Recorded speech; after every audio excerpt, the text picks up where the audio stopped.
Welcome to Santa Carla, the murder capital of the world, where neon is bright and the nightlife is literally dead. In 1987, the Lost Boys traded the classic capes for leather jackets and motorcycles, redefining the vampire for the MTV generation.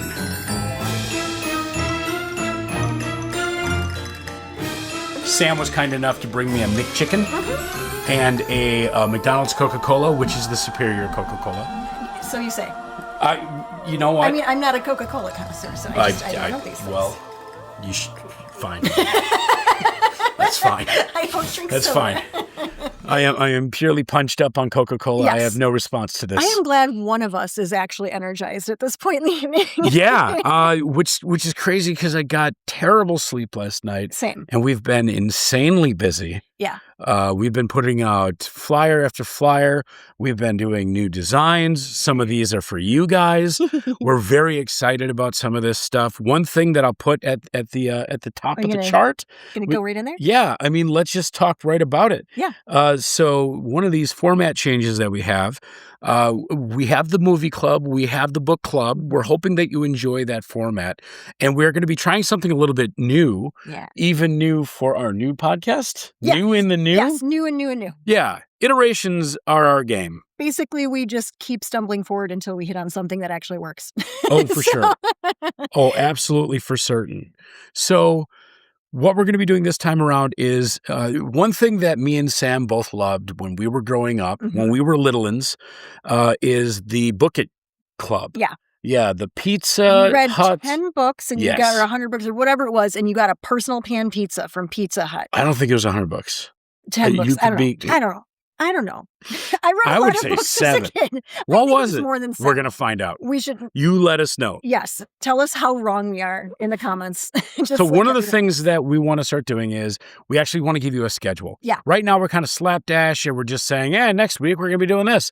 But we actually want to say, look, these are the movies and these are the books that we're going to be reading, and you should check these out. And you can read along with us and get ready and prepare and get the movies and do the things to get up to speed when you're coming at it. Almost like when people do those rewatch shows too. Like, we want you to participate with us. We want you to come in and, tell us how wrong we are about our opinions on some movie or some book, or, get excited about then meeting the author soon and all of that. So. And one of my favorite parts of this was showing all my pride with my Book It sticker and my Book It pin, that big obnoxious pin. Because they'd give you extras every time. Oh, yeah. You'd get a new one every time you won. Yeah. So you could earn a whole flare. Yeah. So we're going to offer you guys, earn it along with us. Yes. We are going to have, and I'm not sure if it's going to be a large pin or a sticker or something like that, but this is going to be the guy. This is our design that we've come up with. Yes. We're very happy. This is design 1. So maybe we should even put the date. Oh, yeah. The year. Yeah. And then we can have a new one every year, too. So we're aiming to have this prepared for you by spring or so. Yeah. So that we can have a list out and be ready to go with you guys. So Q2, corpse speak. Yes. Q2, we're going to have some really fun designs ready to go, yeah. Instead of corpse speak, you should say corpse speak. And that would be very on brand for us. So now we have all Goth Barge and adjacent branding should be corpse speak from now on. That's just what we're doing. Yes. We've decided. So let us know what you think. Stickers? Yeah. Pins? What do you want to do? Free personal pizzas? Not happening. But because a personal pan pizza now is $20. I know. I actually make those pizzas, and at some point in time, we were batting around the idea, could Jeffy actually make that many pizzas? Well, we were talking about, making boxes, too. That would have been fun. Oh, yeah. That would have been fun, but where are we going to get the time right? I have shown up at friends' houses with pizzas in boxes, sliced, who are having a rough time, and that's just a lot of fun. Yeah. I love doing that. We need an intern for I know. If you are a pizza guy or gal and want absolutely no money but to spend a ridiculous amount of time on this, we've got the job for you. Yeah, give us a holler. I'm a recruiter. I can put it on your resume. Yeah. So if you want job credit for this. But Jeffy, Let's talk about one of my favorite movies and one of your favorites too. Oh, yeah. I was so excited when you said we were doing this. This is at the top of my list on a consistent basis, which is ridiculous. Yeah. Because, our first movie, no plot. The plot was sexy vampires. We managed to talk for almost an hour, though, about sexy vampires. Yeah. And here we are again, sexy vampires. Right. Except they're not like that sexy. They're not like European they're sexy. bad boy. They're bad boys. I like a bad boy in leather. Yeah. Who doesn't like a bad boy on a motorcycle, a little leather? Yeah. Oh. So this is our movie. Very excited. The Lost Boys. We hope you've watched it. If you haven't, I'm not going to be giving a lot of spoilers. That's not the point of these things. I get that this was made in the 80s. I know. But I'll tell you, one thing that I'm hoping that this podcast is going to do is turn people on to a lot of new media and get them out of their comfort zone. If they've really never experienced any of these things, they thought they were hokey. They're a little hokey, right? But you know what? They're a lot of fun. Or did it come out like 20 years before you were born? Right, exactly. And now you're like, oh yeah, vampires. I like that. All the damn vampires. And what's funny about this is the last time we did a movie that I described as kind of like an MTV thing. Yeah. But that era, if you really wanted to sell a movie, you would just say it's the MTV of X. Like Miami Vice was sold immediately by saying this is like MTV detectives. And they were like, done. Yeah. Like the elevator pitch. If you put MTV and whatever, and the elevator pitch for this film was MTV Vampires. Yeah, is how they sold this. Which I'm sold to. Yeah, like very, very, very good. The thing that I like about this, I would even edge this above The Hunger. And I know there's gonna be a lot of people that would be like, "Oh, but The Hunger is art." You know what? These are unpretentious vampires. Like in The Hunger, you are unapologetic. Yeah, absolutely. And, you're in The Hunger, you are having a situation where you have very art and like there's a different pomp and circumstance there, right? Yeah. But in this one, it's just, there's no ancient scrolls, there's no lore, there's no fuckery there. Like they even when they are doing the turning of the vampire in this film, they're just messing about because they're the Lost Boys. They're supposed to be, childlike, sort of. And we'll kind of get into that in a minute because this was going to be a very different film. Yeah, and I didn't actually know that. So I'm like excited to learn along with everybody else. So because I just watched it and loved it from the beginning. I think one of my last tattoos, or somebody had it on one tattoo that I was getting, and I was like, oh, cool, I can just like zone out to that. Yeah. So, well, when Schumacher comes on the scene, right, you can expect a ton of fuckery. Like, he will come in and tinker in the weirdest ways possible. Like, yeah, give an example. A great example is in The Lost Boys, for instance, the original film was supposed to be all the characters were younger, right? Okay. And it wasn't supposed to be sexy, and there wasn't going to be like a super big love story. And that wasn't going to be the glue that tied the thing together. It was going to be childlike. That's why it was called The Lost Boys. But then Schumacher got in and said, we need hot, sexy vampires on leather on motorcycles. Yes. Hot. And this is and the we're guy. All very thankful that he did that. Hey, I am not mad at all. Right? I am not mad at all. And I'll say, when he comes onto a film, when Schumacher comes on, he makes those little changes. Like, I mean, the very obvious one, when you hear the name Schumacher, you immediately think bat nipples.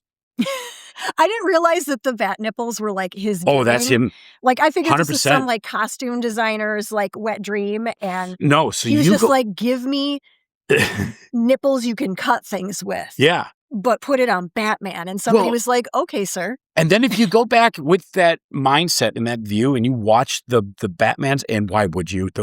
I'm sorry, I'm going to say I hate the Schumacher Batman films. like it's just so like. And you're a Batman guy. So. Yeah. You get rid of Tim Burton. You move into Schumacher. Yeah. It's a mockery.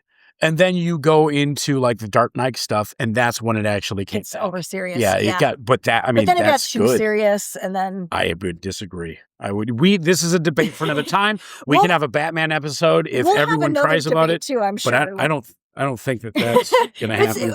We were actually joking earlier that a lot of times, today included, we will say the same thing in like the group chat, just in our own way, but at the same time. And it's like, we think very much alike. We share the brain. But we do actually have different opinions on things, which is really funny. Yeah. Because when it comes up, we're both a little shocked. Yeah, exactly. It's like, really? You're like, what? You? Like, betrayal. But if you think about those, in the last, I swear to God, I'm not going to get on a Batman rant. I swear. But if you look at those films, there are a bunch of moments where there's cod pieces. Yes. Very, very like prominent cod pieces and nipples and things. And we're talking almost on the scale of like Labyrinth Bowie. Yeah, exactly. Bulge going like I'm sure he watched that movie and he was like, nice. Yeah. We should have a bulge scale that we use for this. And a lot of that didn't really come through in his other films. Like he had a lot of other really great films. Flatliners. Yeah. Fantastic film. If you haven't seen it, see it. Falling Down. Was amazing. But you think of like... That's my other arguing point with you is, so that's my red flag movie for everyone except for you. If you identify with the man in Falling Down, you're a red flag. To be clear, I don't identify with the man in Falling Down. I'm not like, we're lowering prices and slamming things. Like, I want my McDonald's at like 10:35 and not 10:30. Like, you identify with the grumpy old man. Like, old man yells at cloud. That's how you feel about it. But like, all right. So we're going right back to the empathy thing. Okay. We're going right back to the empathy thing. I have empathy for everyone else around him, not for the little crybaby man that just made a big problem. I wildly disagree with that. He made himself everyone else. I feel bad for everyone else in the movie, not him. I don't feel bad for the neo-Nazi that he came to. Not him. I don't feel bad for the gangsters in the park. I don't feel bad about this. The poor McDonald's person. You know this is going to be a short. Jesus Christ. It is. This is going to be on cycle forever. No, I will maintain, and I will, any woman watching this, if you meet a guy and he really identifies with the guy in Falling Down or the Joker, you tell me what you think about that man, if that's a red flag. But here's what else I'll see. Would this man be as troubled if he wasn't in the society and had the societal problems that he was currently going through? So if he's in the Defense Department. Yeah. He is all of this pressure on him. His wife left him. His kid, he can't see his kid. And I'm not saying the common denominator is him. Not everyone else. I understand this. If he wants to live outside of society, he can go live outside of society and not make it everyone else's problem. He needs a therapist, not a crash out. Oh, for sure. The moment that gives away the clue that he is a troubled man is when he's watching the videos of him recording his daughter, and he's on the other side of the camera. Smile. Yeah. Don't you want to smile? Smile. Yeah. This is obviously an aggressive, and you can see it in her eyes that, man, the acting in that film is so good. I will definitely give you that. It is very well acted. Like, it's kind of terrifying in that way. I'm going to bring it back around. I don't think it's a bad movie. That's just one of my red flag movies, or the Joker in this one. So I've never seen the Joker. It's fine. But I mean, you can throw that in with like all the right-wing puds. Well, that's like the right-wing broscape, or what do they call it? Manosphere? Manosphere, yeah, which is like the lamest name for anything ever. Every time one of these guys get pinned in a windowsill and being attacked, I had to be saved by a black man and a trans woman. I thought that was fantastic. I have to Google who you are. Yeah. Who's this guy? Like everybody's like, oh. Who is this shucklefuck clown shoes idiot who just tries to be like, sticker with an infidel on there? Right, more like incel. But yeah. But you know what? I feel good about myself because I have to Google who the fuck this guy is. Right, yeah, like most people who are you? You know, there's... Oh, okay. Like when, what's his name? Got shot in the neck?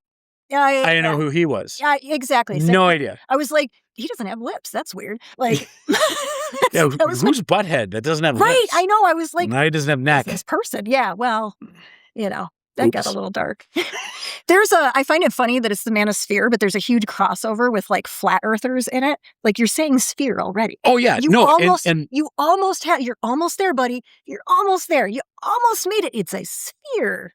Yeah, but also like those are the same people that do the moon landing. Like, it was faked. That's that horrible documentary I watched about The Shining documentary that was saying that it was Kubrick's confession that he filmed the fake moon landing. And I'm like, and that dude from The Doors, I'm too tired to think that he's still alive. Jim Morrison is actually still alive. And like, I was like, how does this even connect? And what are you doing in the woods? It was right. Yeah. So it's like the levels of ridiculous's just kind of pile on. And it was originally done by, I think, a doctor who is now discredited, and a scientist. And I won't even use his name because I don't want to give anybody like that any sort of credence. Yeah. But like everything that he ever said was discredited. Garbage. Yeah. And then like for some reason Americans are just like, but what if? Right. And it's just like, because there's like this and I think it goes back to American exceptionalism where there's something attractive about having the secret special knowledge that nobody else has, because then you think that maybe I can beat the system that way. I suppose. And it's more of a inability to actually cope with anything that doesn't have you at the center of it, I think. Yes. But what's crazy is that thought-provoking and film done by the same guy that did Lost Boys. And I don't usually think about directors too much except for like Benson and Moorhead and a couple others. But so I didn't realize that he also did Falling Down. Like I knew the Batman stuff a little bit, but I had no idea he did Falling Down. And like, what a total difference. Yeah. The man that first uttered the words goth barge at his on the goth barge. We were out on a boat. Yeah. Yep. And it was his bachelor party. And the man who first uttered the words goth barge, Michael Adler. Hi, Mikey. Hi, Mikey. Also taught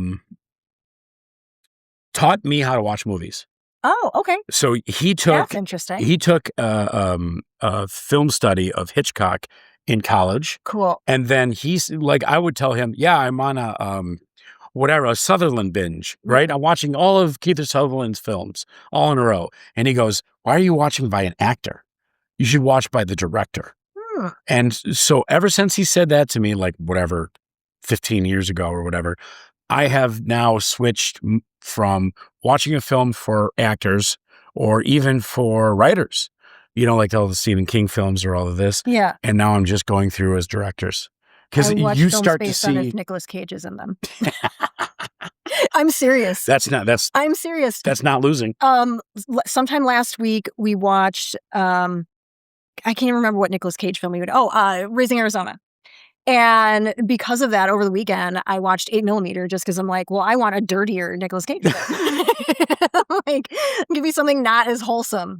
Are we going to make a Nicolas? Like, are we going to judge these films by the level of Nicolas Cage? We could, like the madness level. Yeah. So I mean, we could make a plot point too. We're gonna come back with chaotic. A scale. Yes. Yeah, neutral. You could do the plot point, or we could just do a scale and have it be like increasing. Like his head. That's exactly what I was saying. See, we think a lot alike. Yeah. And then we have to actually explain each face is a different scale. Yes, and it's his different face in that movie. Yeah. Like, what's the one where his head's on fire? The skull on fire guy. Well, if we're gonna give it a score, if we're gonna give it a what is his name?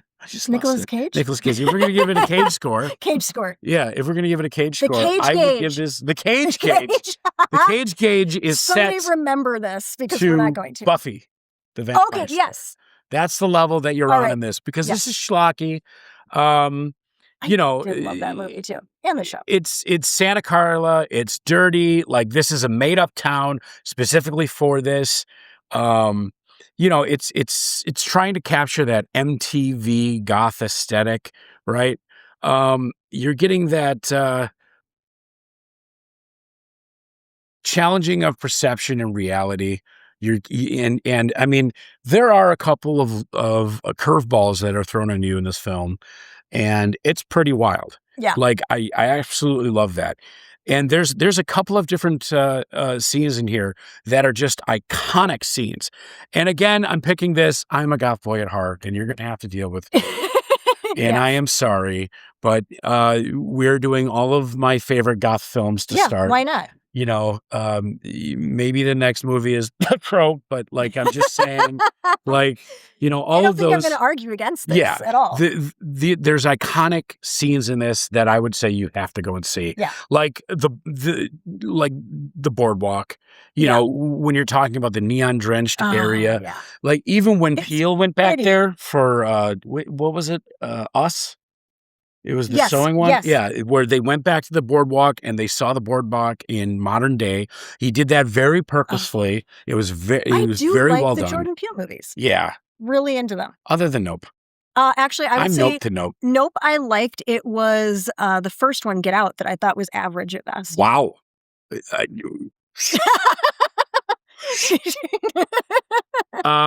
railroad bridge. Oh, yeah. That scene was intense. Come on. Yeah. And I don't care how many times I've seen it. It's still intense see it again. every time. Every time. You got the noodle hallucination. I don't want to tell you any more than that. Disco rice. They're just... Disco rice. It's just noodles. Disco rice. It's just rice. Disco rice. Yeah. That's pretty great. Don't look up what disco rice is. You're going to come across a lot of really nice things. The I have, comic... food aversion, so I'm like... Yeah. Yeah, that grossed me out. The comic book shop meeting is great for me because I am also nerd. Yeah. And I love that kind of stuff. Mm-hmm. And like seeing the comics that were up there. And I mean, they're talking about comics that don't really exist. Yeah, but so what? That's fine. And then the dinner party high stakes investigation. Mm-hmm. Okay. Come on. Like that is such a 80s trope. Yeah. You know, I love that Let's all come together stuff. And try and figure things out and get the Scooby Gang together. Exactly. Like, yeah. And then, I mean, you're wrapping up this movie with the most iconic line that I would say has ever been uttered in a film. I love this line. The only thing about this town, and I'm screwing it up, the only thing about this town that I don't like is all the damn vampires. Oh. You know the problem with this town? All the damn vampires. Yeah, it's so good. Yeah. It's so good. You and I say that line pretty frequently, just at random, and I don't think people sometimes know what the heck we're doing. I'll tell you, I didn't even rewatch this week. I didn't get a chance. I know. It plays in my head, so I don't need to really watch it. But I will tell you, there's some heavy hitters in here from the 80s, right? You've got Kiefer Sutherland playing David, right? He's the charismatic vampire leader, and he is absolutely gorgeous, but everybody's gorgeous in this. Michael, played by Jason Patrick, the older brother. Corey Haim playing Sam, younger brother. And then the Frog Brothers. Right. Which is very on the nose. Corey Feldman and Jamison Newlander, I think is how you say his name. Oh, okay. The Deadpan Vampire Hunters. They're really going at it. I just knew this was a double Corey movie. I didn't know. Oh, yeah. You got dual Corey. Double Corey. That was some of our friends were seeing Corey Feldman. Yeah. When he knocked out his own... that's so ridiculous. Corey's Angels. Yeah. That show was also... Well, these films are what tortured him. Right, yes. But yeah, he knocked out his tooth in Milwaukee and all of our friends were like there to watch it. It makes me incredibly sad to see these guys really struggle with all this stuff. Yeah. I really love seeing Macaulay Culkin. Yeah, he's thriving now. That he came back out of the drugs and out of everything Feldman as is a wife. Being a weird cult leader to women who want to be but models. When you do this as a youth, and you're doing this through the 80s and 90s. Right, that's not a good time to be a child actor. Like, you are going to end up with a problem. Or dead. Or both.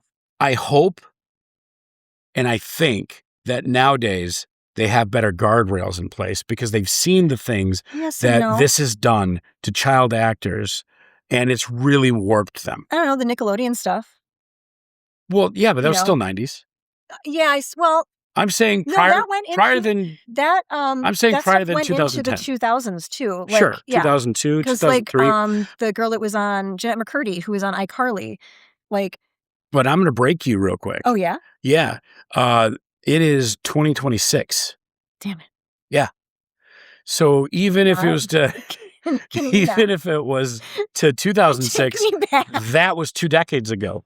Please don't. Yeah, Why are you that's doing right. this to I want to explain this to Did you. you want me to have another existential crisis This is on the technically podcast? an ancient film, right? Like this, Vintage. I mean, I am holding it in a VHS tape. Right. Like, and this was As original it VHS. should be consumed. This is my VHS. There are parts in this VHS that are worn. We're not going to discuss those parts. But tell me, who is supposed to actually direct this? Because All right. I was unaware that there was a swap out or anything. Total swap. So Richard Donner was originally set to direct, but he left to go to Lethal Weapon. That's a... I mean, what a change of direction. Why would you do that, sir? Well, I don't know. I think both films are fantastic. Right, but like, I like Lethal Weapon. Could you imagine if Lethal Weapon was Lost Boys-ish? Like if they had swapped? Well, I mean that just kind of the thing. Like when they were originally writing this out, Richard Donner had them as younger kids. They were all younger kids. Like they were all the level of like the Almost Frog like Brothers. Yeah. So it was all going to be kids.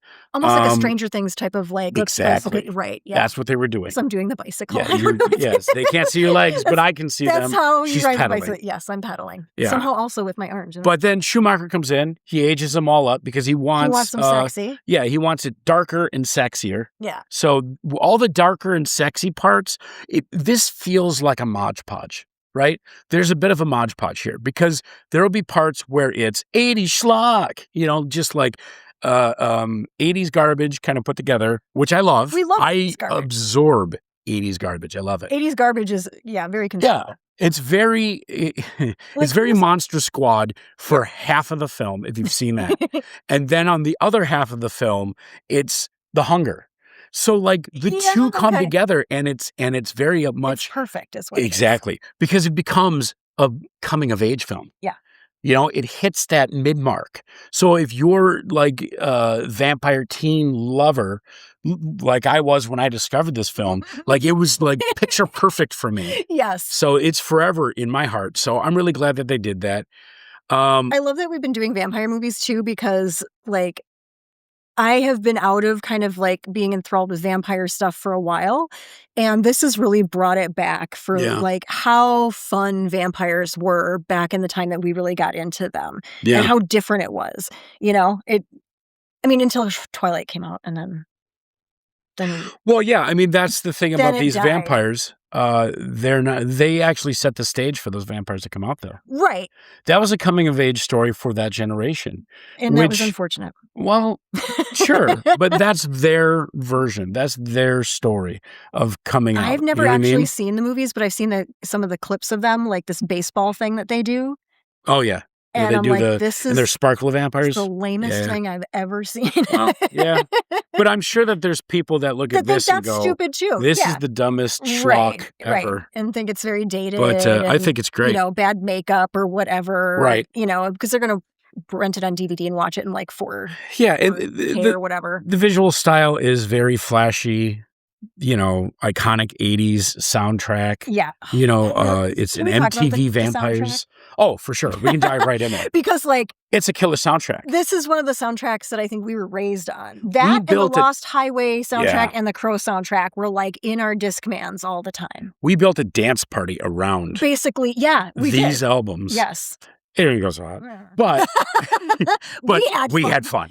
I had so much fun. This was for us, not for anybody else. We had a crowd that didn't really understand. I didn't do a very good job of a lot of translating what it was. Yeah, people didn't get it. What's funny with the barge, and we got a lot of good stuff coming up right now. Oh yeah, is it's really just a trick of communicating to the audience what to expect. Yeah, like what in the heck are we doing?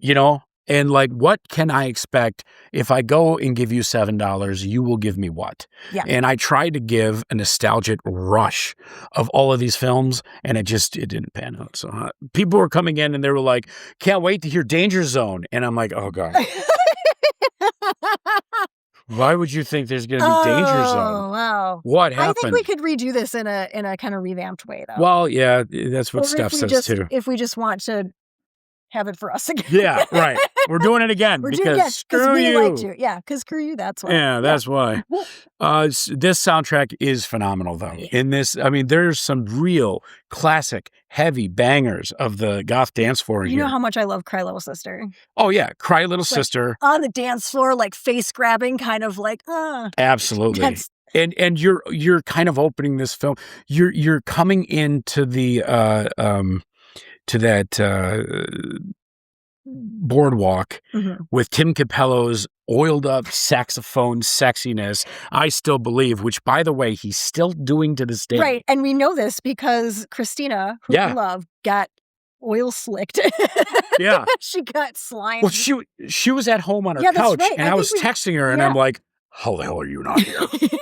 Get your butt here. And she's like, yes. Yeah. And she got it. Yeah. She got over there and Tim Capello slimed her. Yeah. Got a slime. He slimed me. Oh my God. Like a slug. Just. Oh, just, yeah. There was a lot going on there. That's my slug noise. I loved that.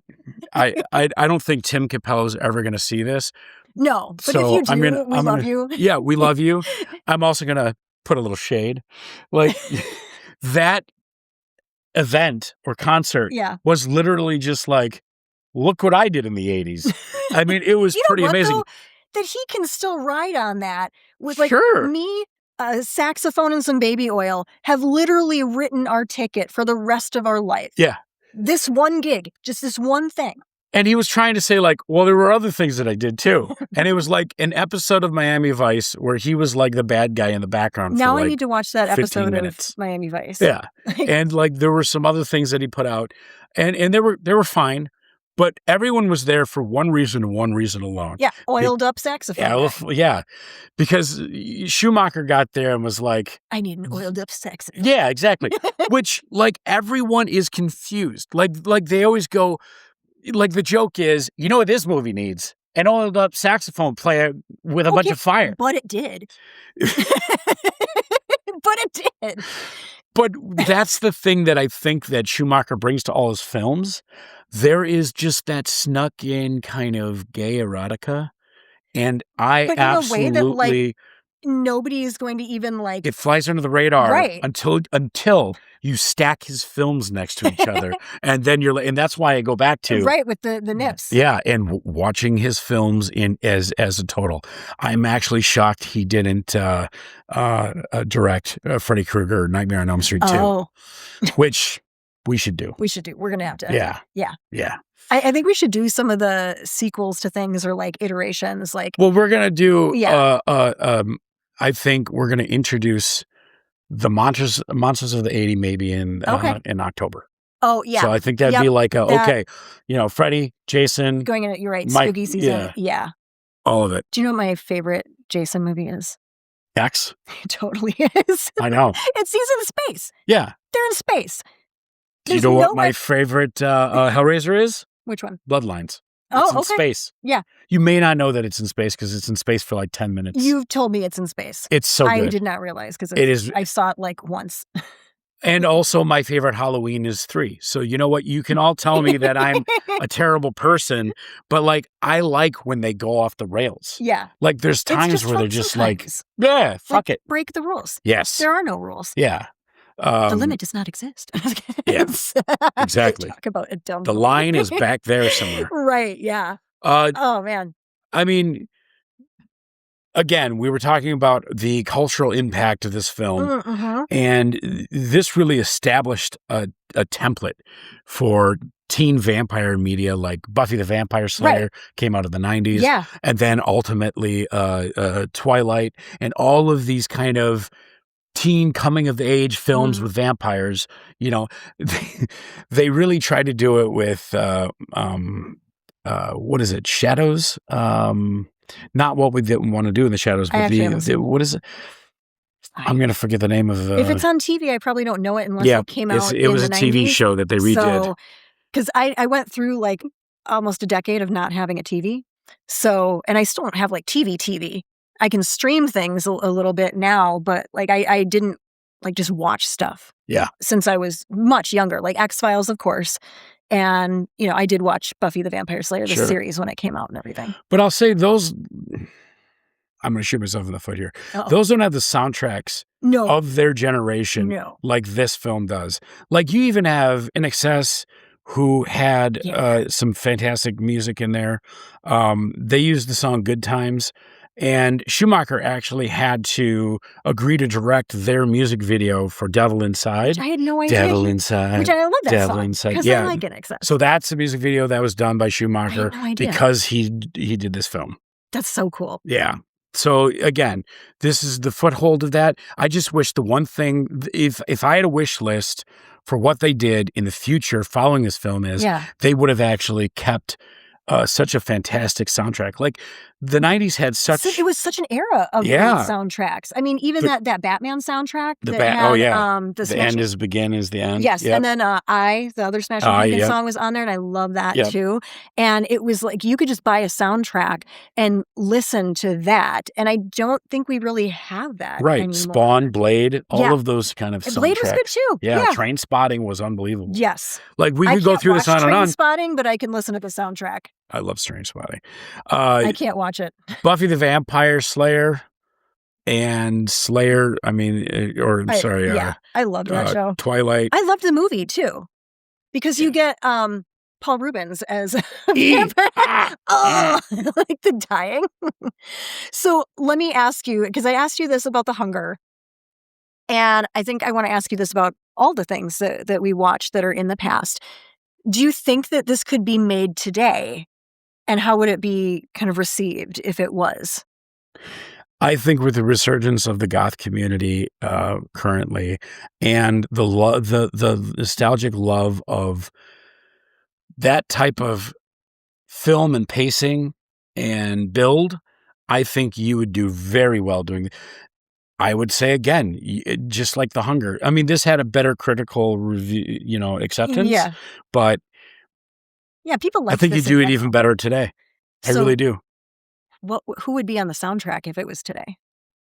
Oh, I mean, Twin Tribes. Okay, I thought you were going to go there. Yeah, Twin Tribes. You'd have. I mean, I don't know how deep Hollywood would be willing to go into the dark wave of current days. I mean, I'd love to see some Pixel Grip on there, but I bet that would not happen. You're probably going to get more of that, like you'd end up with like Lana Del Rey. Some of her darker stuff. Sure. But I mean, they did a little bit of that. I don't mind, actually. If you look at the Crow soundtrack, there's a little bit of that. Right. And that's what I kind of mean is like some of this stuff was, very consumable at that time. Yep. It wasn't super underground or anything. Whereas, trying to translate that into something mainstream nowadays, but that's dark enough, I think would be really difficult. Yeah. But I think Twin Tribes would definitely be on there for sure. Who would you pick to direct this instead of Schumacher? Like, who could have done this other than him? You know what?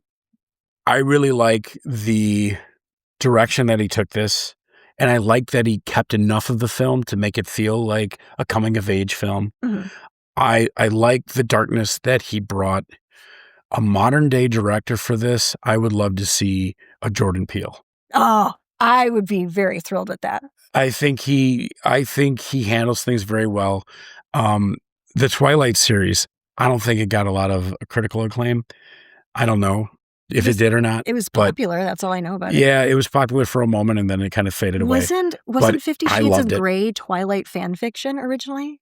I don't know. Which I don't know how that even works, but because I also have not seen or read that. I don't know anything about, other than everybody's like, ha ha ha. Ha, ha, ha. Other than that, like, that's pretty much what I know about. Everyone thought they were naughty for like, sure. There are certain cultural touchstones that I always want to go back to. And be like, what? And then I have a hard time adopting. So like one of the biggest examples of this is Fast and Furious films. Okay. I want to watch them all just because they have a huge cultural impact. But every time I put one on, I'm like, I hate this. I actually was trying to watch a Paul Walker film over the weekend. Sure. Because I thought I remembered liking a movie. What else is he in? He was in Running Scared. I just don't watch a lot of that It's stuff. a terrible movie. Sure. It is. There's one section that I actually had remembered that I kind of liked, and the rest of the movie around that was just terrible. All around terrible. The acting was terrible. The plot was terrible. Each of their many different plots were terrible. Sure. The whole thing sucked. So don't watch Paul Walker movies. Yeah. Sorry. No, that's fine. I don't really know much about the guy, and I really don't. That was the limit of my knowledge. Of pop culture. That was the limit of my knowledge, is that he was in this movie. Yeah. And I know there's jokes about the Fast and the Furious stuff. That is, we have reached the limit, and most of that was against my will. Yeah, there's a Venn diagram of that kind of schlock that I like. Sure. But like, I like some schlock.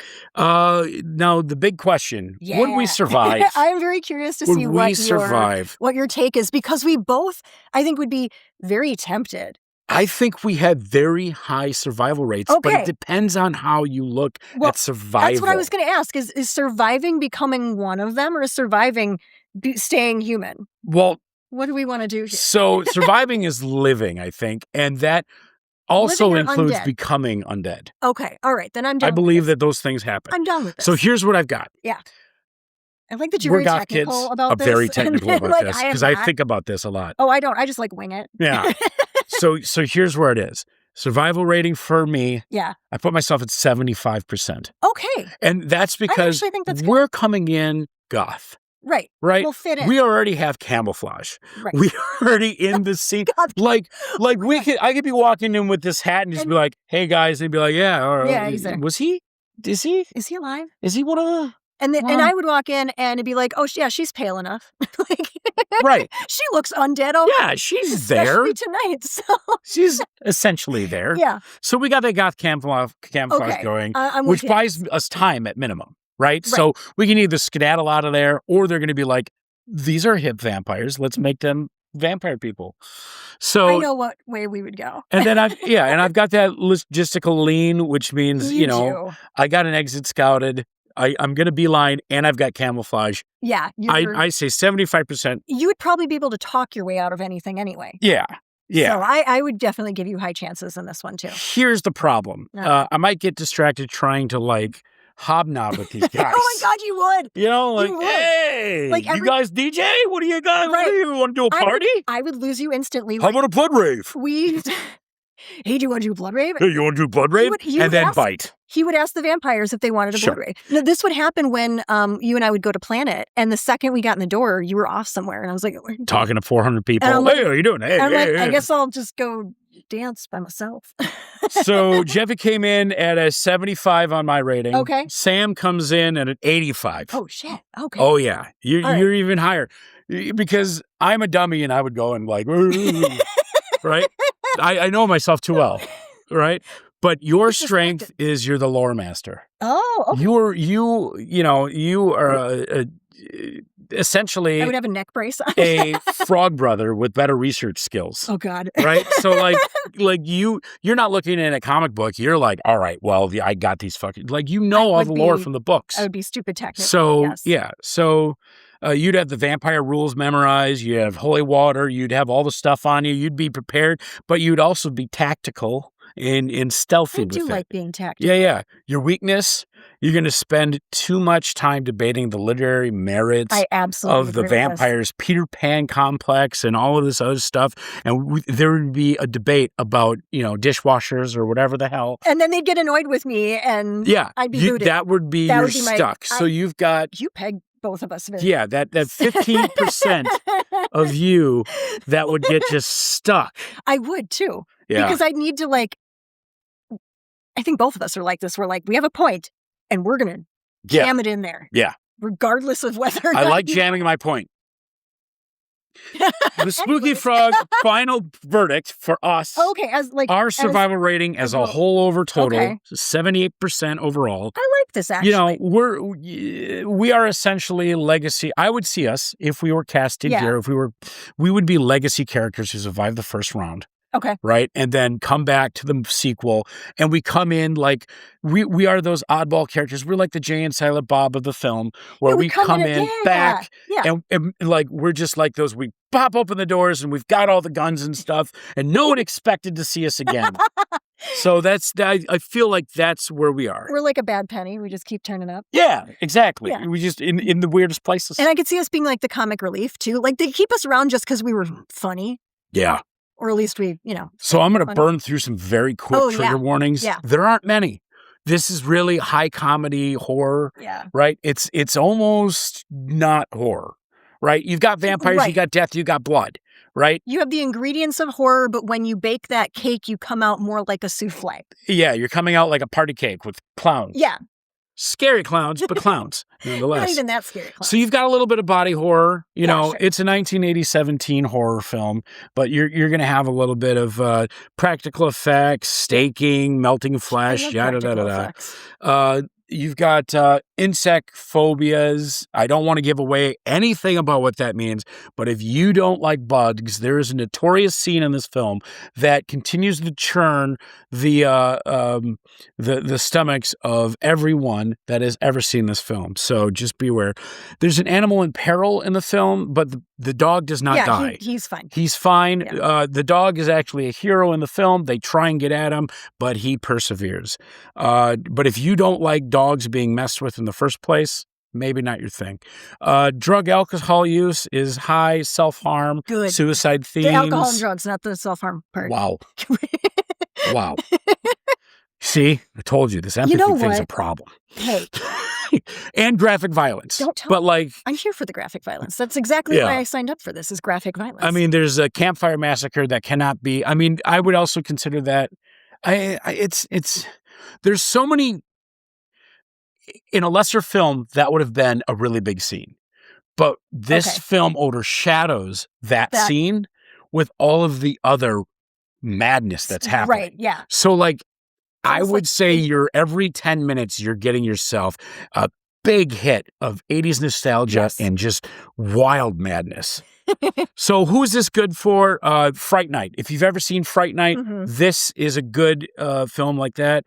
Monster Squad, which we've already mentioned. Yeah. And I would say this even has kind of a Beetlejuicy vibe where it's a little off the rails. Yeah, right? A little chaotic. You're bending genuine tension with humor, and you're putting some gore in there and some, practical effects. But not too gross. Yeah. For the most part. Now, who would not want to watch this film? Oh, yeah. If you're a purist and you really like the original's legacy, don't watch The Lost Boys, The Tribe, or The Thirst, which are the sequels to the film, which I have not watched because that is actually my category. You should but do there that. I don't know, man. Okay, I actually actively avoid them because, like, if you ruin this movie for me, I will have to find everyone involved and murder all of them. All right, I'm done with that. There will be a new campfire murder. If you prefer serious vampire lore, like... this is not for you. No, not at all. Not at all. Like Interview with the Vampire or like Dracula or anything like that. Maybe I know we gave that warning Dracula last time. Yeah. Maybe like that. Yes. And if you want a more modern pace. Yeah. So what I mean there is you got 80s slapstick. You're going to have the montage, like 80s montage, getting all the stuff, stakes in things. Doing pull-ups. Pull-ups, getting real tight. Because this is the Goonies. Of vampire films, right? So like that's like the vibe there. So the style's timeless. The pacing is very 80s. Yes. If you are not here for it, skip it. All right. We have some stuff to announce real We quick. have so much stuff and so little time. We're going to have to run through it really quickly. Yes. So you go over Goth Barge, I'll go over Spooky Frog real quick. Got it. Okay. Powering through this. So Goth Prom 2026 is happening at Mad Planet. We got 2 dates for you. We'll put up a flyer right here because we got tons of flyers to show you. Okay, and then we've also got Goth Dad's Grim Dark Side Quest Video Dance Party at the Hyatt. Yes. So that's going to be happening. Boom. Poster right here. Very excited about that. And then we've got that movie club. Yep. We'll do that right there. Okay. And then that's going to be like a summer read and watch. Yeah. So that's going to be real fun to Launch do it the in read and spring. watch. And then for Spooky Frog, Sam. by the time you see this, the author and vendor applications will be open. Hey. There will be a post going out, which will be yesterday for all of you, because May 16th is next Spooky Frog. We are launching this on Sunday. You're getting a preview because you're here and we love you. Maybe. But if you were watching this, you know before pretty much everybody else. So we will put that poster. It's such an awesome poster. This is my favorite Spooky Frog poster absolutely ever. Goosebumps. I literally gave him like a picture of an old Goosebumps cover and a picture of a frog. And I'm like, do it. Do the thing. Put it. Make the thing happen. Put it in there. Yeah. Yeah, so that's what we got. Next week we got White Flight by Peter O'Keefe. Yes. So that one's going to be a good one. So I was pick that one up. to Peter today. So, and we promise you, we are going to list out these in advance so that you're not like, oh, so we're going to buy that book, read the entire book, and then I'm supposed to listen to it next week. No, that's where we're going to put out the list, and then you can kind of follow along with us. And I'm thinking we're going to do it as our bookmark. Yeah. That would be great. And the movies and the thing are going to have their own little shadow, and they're going to kind of build on that, and then we'll have the information for the bottom on the bottom. Movie shelf, a book and a VHS shelf. Exactly. Yeah. I love it. This is how we do everything. So we're making it up as we go. Yes, we're flying the plane and building it. This is literally how we work. Is just these conversations right here. So that's what we got. Yeah. We'll see you next week. Bye.